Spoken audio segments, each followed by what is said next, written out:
Mémé, du fond du jardin, je sais que tu regardes mes vidéos. Tiens, il y a l'autre focus qui cause.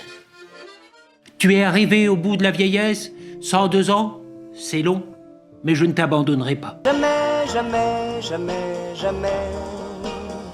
As-tu vu encore ce week-end cette maison de retraite fermée d'urgence? Maltraitance des anciens, pas assez de personnel.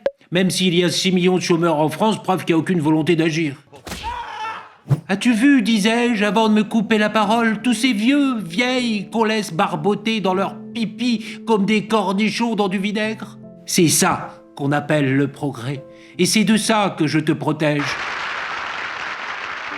Belle société qui ne prend plus soin de ses vieux, de ses vieilles, et il faut s'habituer à toutes ces misères. Crois-moi, mon cœur saigne. Oui, l'extérieur a changé depuis que tu es enfermé dans ton cabanon. Autrefois, c'est vrai, on les gardait chez soi, on les bichonnait, ces vieux, comme je le fais encore. On leur devait ça parce que c'est eux qui nous avaient donné la première fessée et montré comment faire nos lacets. Fais sortir tes mains.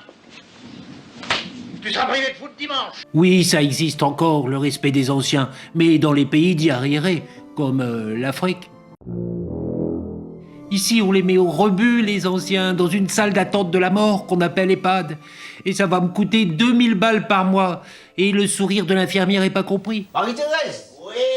Il y a la chambre 106 qui s'allume. Personne n'est heureux là-dedans, mémé. C'est l'abandon, il n'y a plus de dignité. Est-ce cela que tu veux vraiment?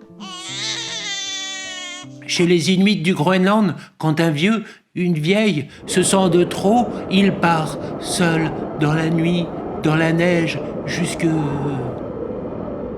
Alors, cet hiver, mémé, j'ouvrirai ton cabanon, pour que tu puisses partir dans la neige.